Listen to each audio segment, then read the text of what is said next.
Well, to maintain my egotism would say there's no one that I like looked up to because I believe I'm unique. As cocky as that sounds, I believe that I'm unique. It's also the reason you have me on the podcast. But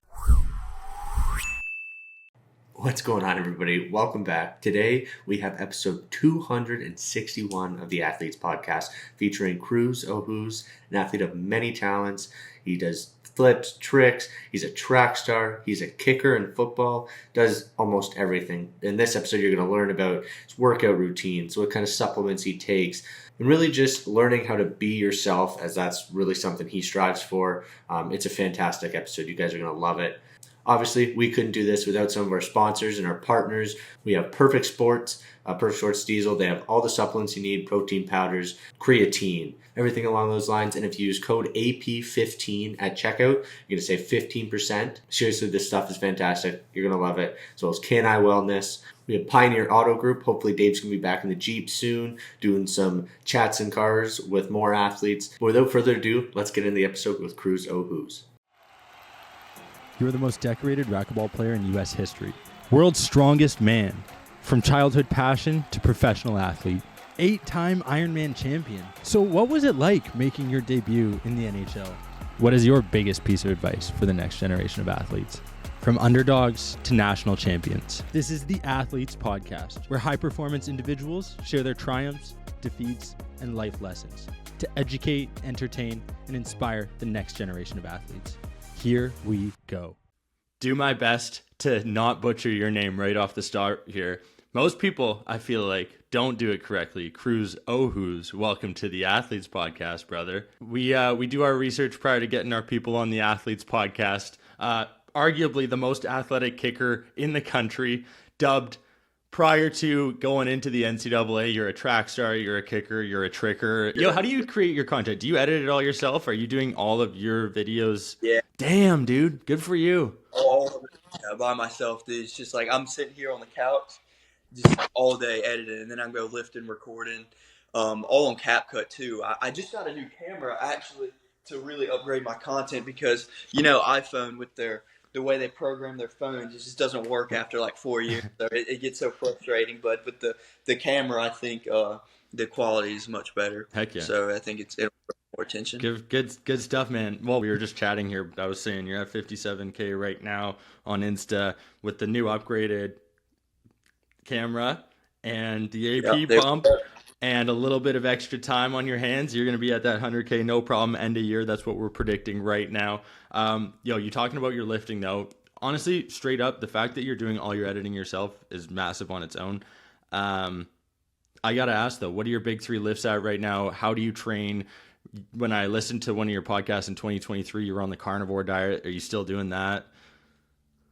Yeah, so, I'm in a cut right now, so I can increase my carbohydrate intake closer to like 200. So it's a lot more than obviously when I was doing no carbs with the carnivore diet.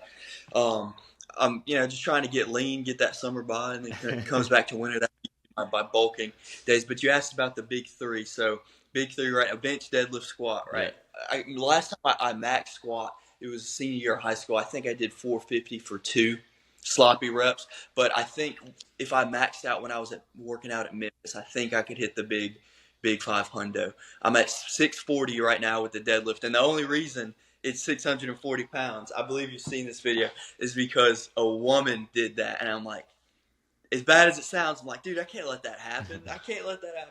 So I posted the video, and a week later, some other woman broke the record. So now I gotta up my game a little bit. Bench press is not where I really want it to be. It's 335 right now. If I can get to 365 by the end of the year, I'm sure that'll be cake. Just gotta lock in on a little bit. I can do that. The big goal is probably be the 4 plates, 4 or 5. That's what everyone's going after. The gymflation used to be 4 or 5, used to be 3.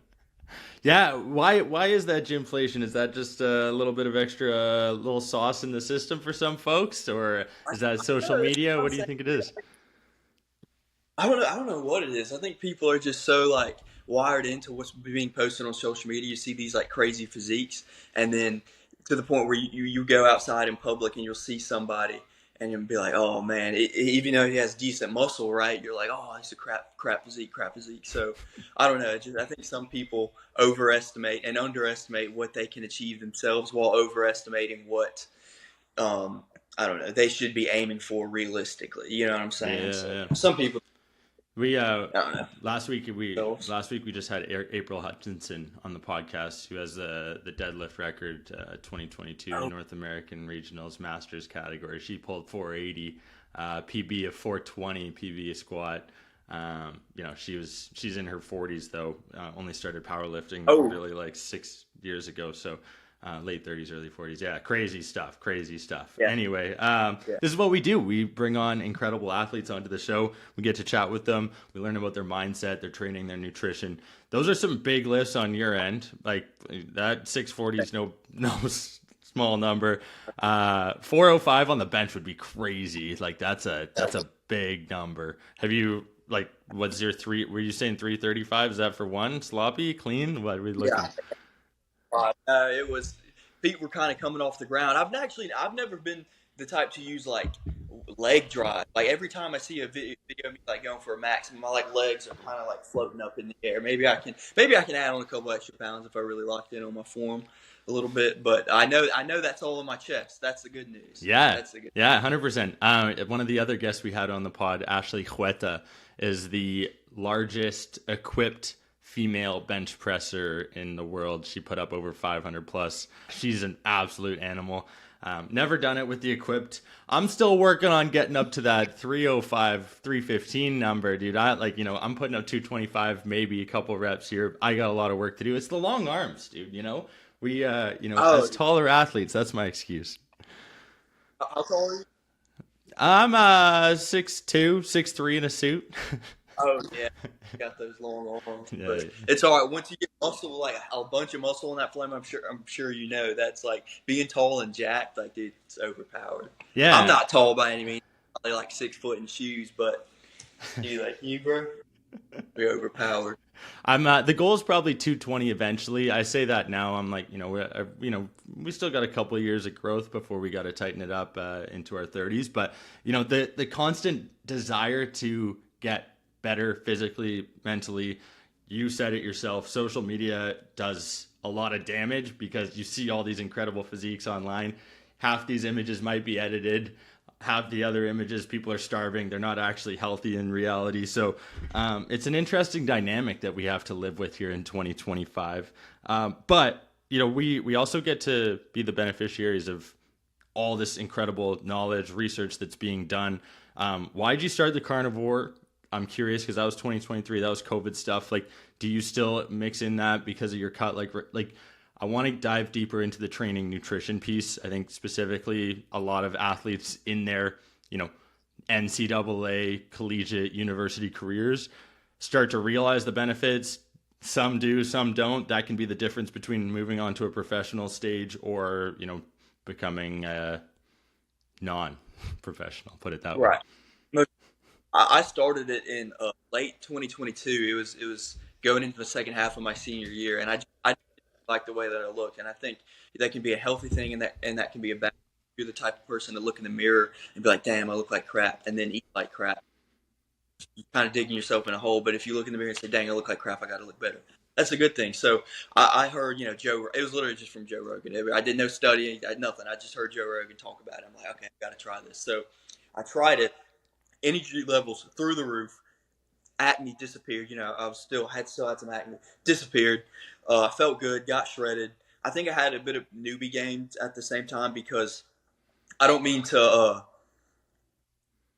bend the laws of thermodynamics here, but I swore I gained muscle while losing fat at the same time. It's pretty crazy, but I think that's just newbie gains kind of stimulating my muscle because I never really lifted seriously throughout high school. I was just kind of, naturally strong. I had the good genetics and whatnot, but That's kind of crazy. continued that on. It got really difficult at Mississippi State because, I was waking up 6 o'clock, breakfast, go to class, go to lift, do your practice. The worst part about football, by the way, I'm sure you'd agree, the worst part about football is conditioning. With track, that's all you did. That was the whole point. So I kind of got tired. I kind of felt like that. I was doing it half a year at that point. So I had felt like the fatigue a bit. So I kind of bumped up my carbohydrates, felt good. And I think carnivore diet is really something you should probably do every couple of months, kind of like a reset, kind of like how when people fast, it's like a cleansing of their system. That's how I saw it. That's how I still see it. So I'll probably start it up here again in a couple months. Yeah. It's like an elimination diet at the end of the day, right? And when you put a bunch of stuff into your body that maybe it's not able to like synthesize, for lack of a better term, Right. or absorb, then yeah, when you go down to meat and veggies, it's a pretty basic diet that your body's like, oh, I can handle these substances and I'll be fine, right? When you start mixing in all the processed foods, when you start jacking up the carbs, your body's like, holy Dinah, there's a lot of stuff to process. But Yeah. does your training look like, because I know it's probably changed from track and field to football to now like kind of bodybuilding. I don't know, like what does your training look like? Are you training a couple days a week? Are you training every day? Are you going plyos? Are you going heavy? Like how do you build it out? Yeah. I'll do at least two things, kind of like you said, switch my training more of a football, trying to get better at the sport, track, to more of something that looks a little bit better on social media, because I'm no fool when I say that trying to become something in this day and age is kind of very, very reliant on social media and your image. So I'll do the things that look the best on there. I do more of a bodybuilder style training. I don't really do much of the powerlifting, trying to see how much I can lift anymore, although that's fun to, dabble in every now and then. But yeah, I just kind of focus on attacking the muscle, isolating the muscle, shocking it, doing whatever. I tried Mike Mintzer's training actually, Mm-hmm. which you're a lot of weight doing that. It's very, very intense. It's almost always till failure, I believe. Mm-hmm. I tried, felt really good. I felt like I was growing. Uh, just as rapidly as I was when I was really, really hitting the muscle for like many multiple sets, as opposed to just one set, taking to a really extreme level and then leaving it there and prioritizing rest. So I'll lift later today. I'm probably going to go kick or something like that. I've got to go to Louisiana Tech next week to kick in front of their coaches, so that's exciting. But yeah, just two things today, two things every day. Heck yeah. And I'm noticing a trend in the sense that you are constantly changing things up. I feel like that is something that athletes should really understand, grasp from what you do and the way you operate. One day you're kicking, the next day you're bodybuilding, and the next day you're trying to pull 640 pounds, right? Like there's something to be said for adjusting and adapting and allowing your body to do that for you, and allowing that to become subconscious, right? And you even said like becoming someone or becoming something in this day and age. Dude, Cruz, you're already there. Don't forget that. You're already someone. You're something right now. But I know where your head's at. I feel the exact same way.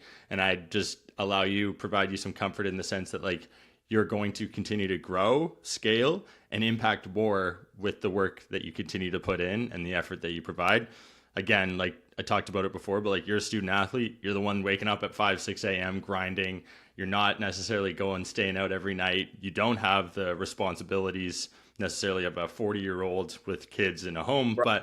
but student athletes have to perform, have to put in way more time and effort than a typical student. And that's going to set you apart post school, whatever else you pursue. So I just heard that there. I wanted to make sure you're something right now, and you're going to make sure that the work that you do is going to impact so many others down the road. That's what we're doing here on the podcast. Who kind of inspired you other than your dad? Like, were there athletes that you looked up to? I know you just mentioned Mike Mentzer and like his training, obviously high volume, intense, one set, give it all you got, and then prioritize rest. Like you said, were there any others that you kind of adopted or people that you admire, look up to, train like? Well, to maintain my egotism would say there's no one that I like looked up to, because I believe I'm unique. As cocky as that sounds, I believe that I'm unique. It's also the reason you have me on the podcast. But in each independent niche, I definitely had people that I looked up to. Sam Kojo, huge example for the tricking, like the flips that I do. Hmm. He was the one that was on this guy named Plan Zero's videos, and he actually made a massive website called Kojo's Trick Lab, because it's an incredibly niche sport. It's hard to like actually progress just from YouTube. So if I had what these kids have now, Kojo's Trick Lab. They can just sign up and search whatever trick, and it's a huge, like 20-minute step-by-step how to do this flip. So same Kojo for sure with flips. Mike Mincer, Arnold for the bodybuilder. Everybody who doesn't want to look like them, right? I'd say for track and field, I actually, who would I say for track and field? Oh, Peyton Bear. Peyton Bear, 2 days ago, he won I'm sure he won the NCAA indoor and outdoor heptathlon and decathlon. So that's pretty crazy. I talked to Peyton a lot back in the day when we were just going to training. He definitely approaches things in a way that is kind of foreign to me, but it just completely works. He's so dialed in all the time, and yeah, I have nothing but respect for him. So yeah, we're in the workout mindset. We're talking about working out. We're talking about getting muscle on the body. What supplements do you take? What are you consuming to add size, the vascularity that you got? Creatine right now. I did my loading phase a couple months back going into the summer, just 15 grams a day for about a week, 2 weeks, and then now I'm just 5 grams a day. I do the pills. I can't do the powder. I don't know what it is about the powder because it's literally it has no flavor, but to me it just tastes disgusting. Really? One time I did 15 grams dry, and then I got the energy drink, and then something that just upset me so much, and I can't do powder anymore. It's just hurts.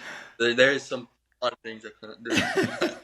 There's a lot of research that's just come out talking about the fact that 10 grams is actually needed for guys our size, maybe a bit more beneficial from the muscle protein synthesis aspect. And yeah, anyway, who knows? Just might be some. I am very fortunate that I have Perfect Sports as a brand podcast sponsor, and they hook us up with some amazing supplements. Actually, I got some creatine right here. Yeah, like I said, I take 10 grams every day. Use the code AP15 if you want to save 15%. But dude, not only the muscle benefits, but the physical benefits, the cranial benefits.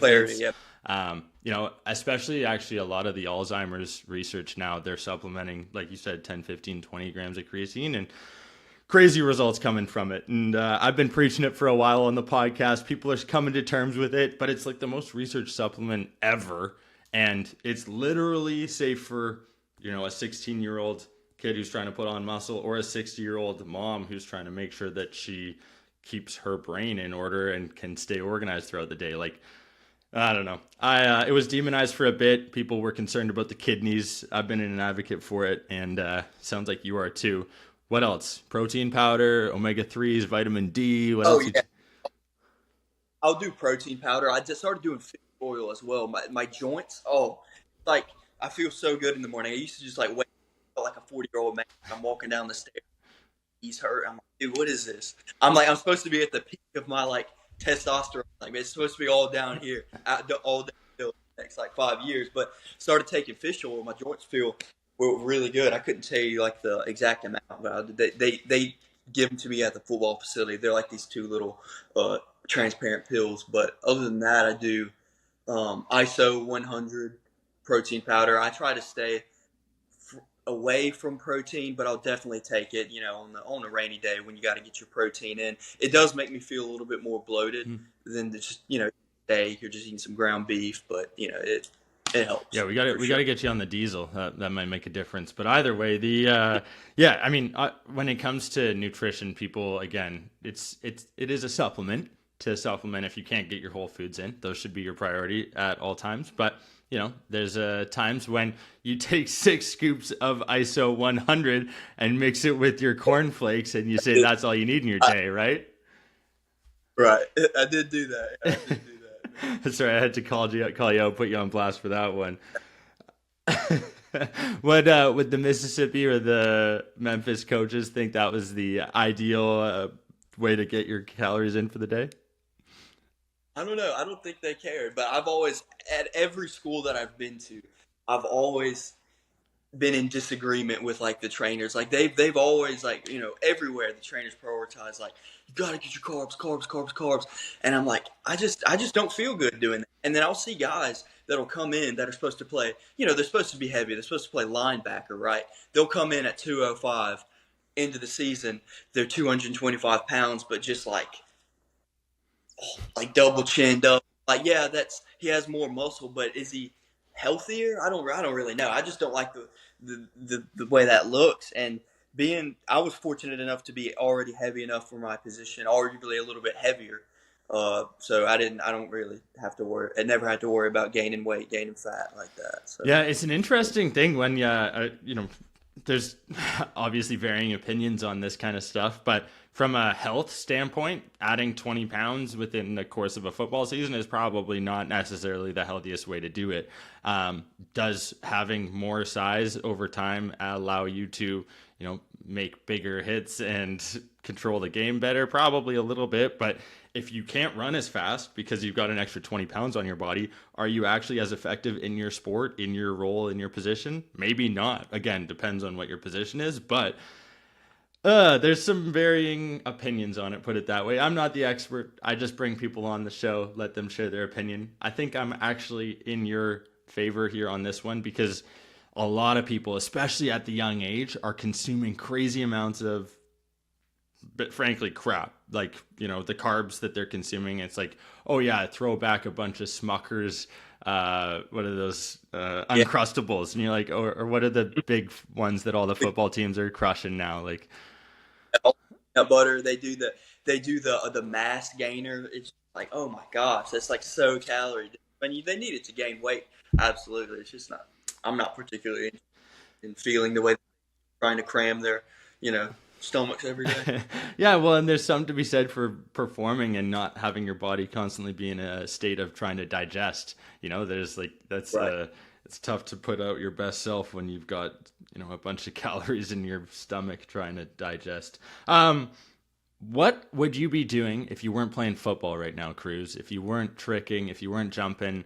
I feel like you've got the ability to create content to get people absorbed into whatever you're doing, whether you're parkouring, whether you're kicking 50-yard field goals. Is there something that you haven't done yet that you want to do? Like, I always am curious because people play their sport. They do the things that they're kind of quote unquote supposed to do. What would you do if you didn't have those things? Well, going back to social media, like I think it's a bad thing if you're going to compare yourself, but it's a good thing if you kind of get a little envious, not overly envious, but a little bit over. So I see stuff every single day, like, dude, I need to be like that guy.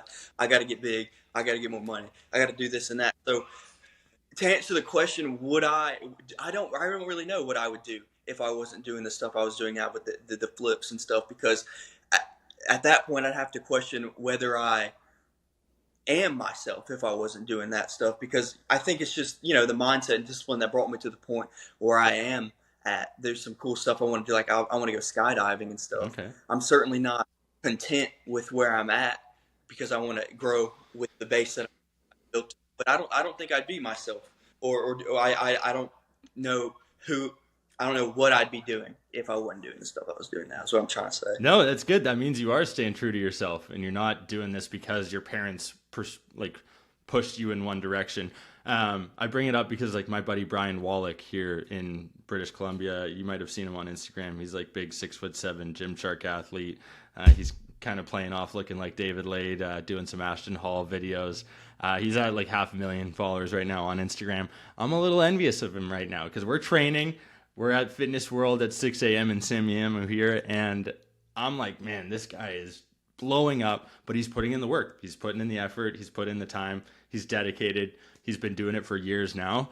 And, that's a testament to hard work, dedication, like you said, and that's what it comes from. It doesn't happen overnight. People see on socials and they think it's like an instant form of becoming a celebrity, but they don't see the years of work prior where you were posting every day and people didn't necessarily see your content every day.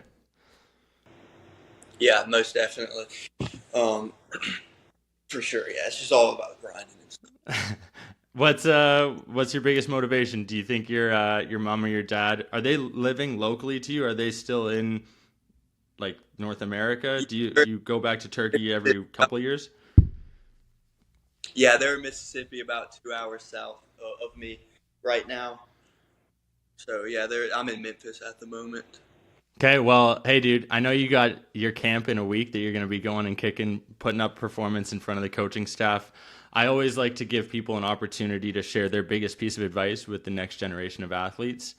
As the 261st guest podcast appearance on the show, I'd love to leave the floor for you to share what that biggest piece is for you. Okay, I might not have remembered the Arnold quote, but I do remember a Lil Wayne quote. He said, was it Lil Wayne, dude? I can't remember, whatever. But somebody said this. Someone said, you always have to do it your way. Always have to do it your way. Like, you're going to hear people, you're going to even hear your parents, you're going to hear your friends that you might think are close to you trying to get in your head. No.